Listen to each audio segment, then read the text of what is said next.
one believes him. The public don't believe him.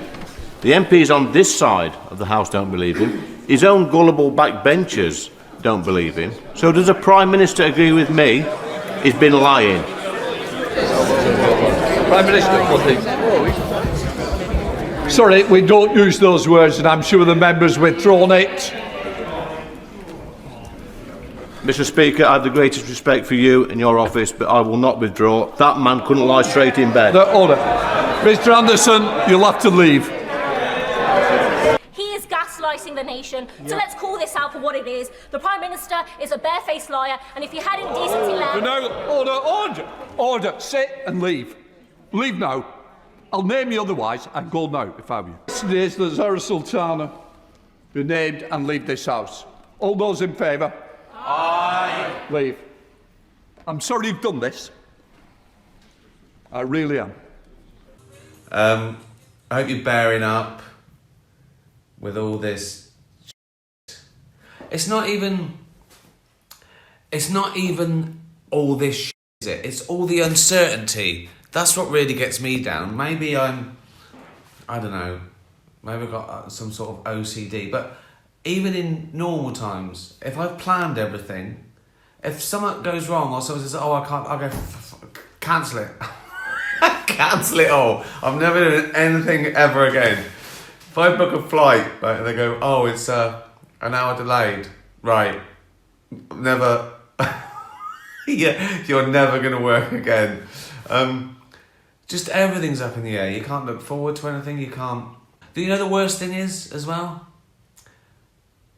Apart from the devastation and the deaths and the strain on the health service and people losing their livelihoods and that, the worst thing is the fucking cunts in charge do what they want, and because the people in charge, the posh, privileged people in charge, were acting like Charlie Sheen. I mean, really rubbing salt in the wound. And as I say, I don't get political, but they're all shit. It's one thing to say, as he insists on saying, nobody told me. Nobody told me anything. Nobody told me. The question is, why didn't the Prime Minister ask?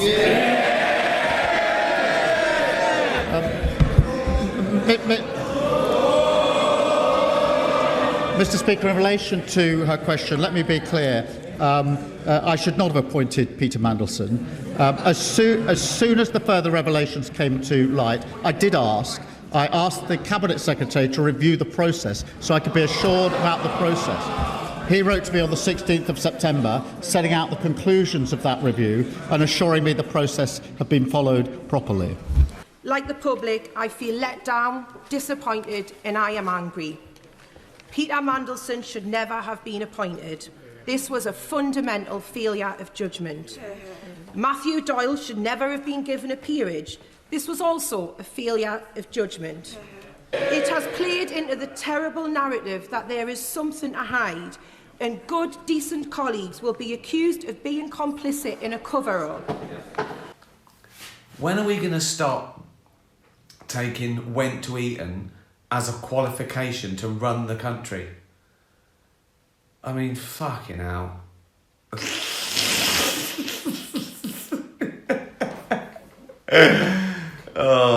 So that's why I'm doing this as well, because I've noticed all around, you know, there's a lot of annoyance and frustration, totally justified as well, misinformation, anger, anxiety and depression, you know.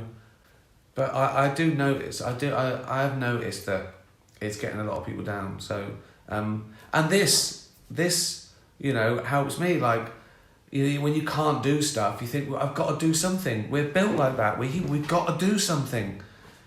You know, it's so this helped me doing this. Just, you know, talking bollocks. Yeah. Starmer. Oh, that's him, is it? Wow. Didn't know we had a big leg out, mate. Wow. Wow. Oh, I should have brought my boxing gloves out. Huh? Nice to meet you again. Oh, hiya, babes. Yeah. Do you want to give a couch? Do you know his middle name? I don't know, he's making paper mash so go easy. There we go. We got a boxer beating the Starmer. And I hope there's no kids. I hope there's no kids watching because I've said the C word as well. I apologise. People are eating their tea.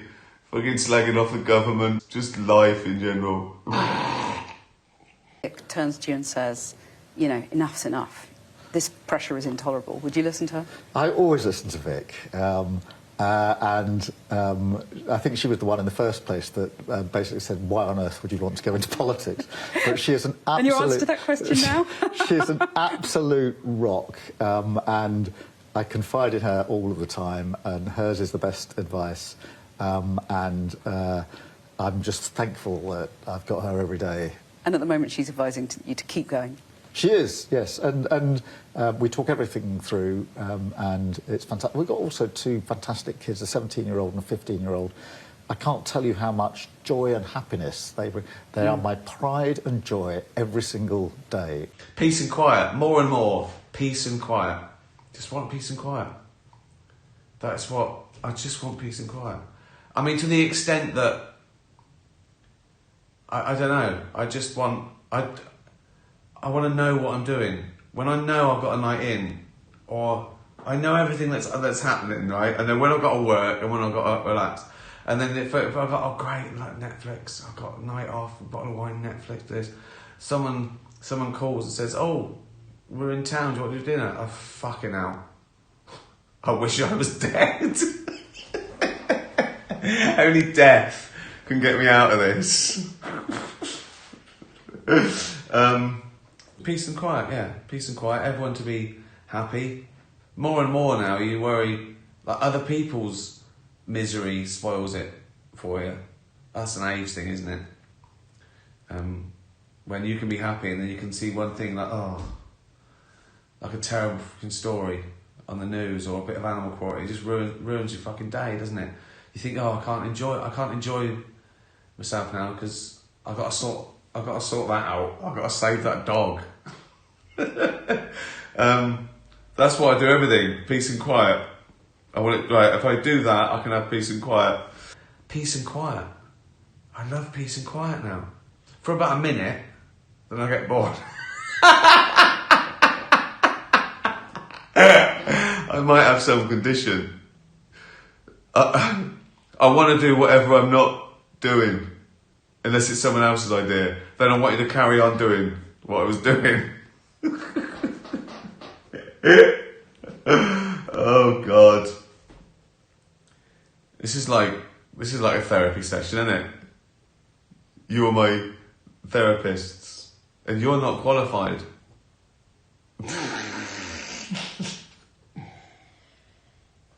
I hope this is good for you as well. I don't just do it for me.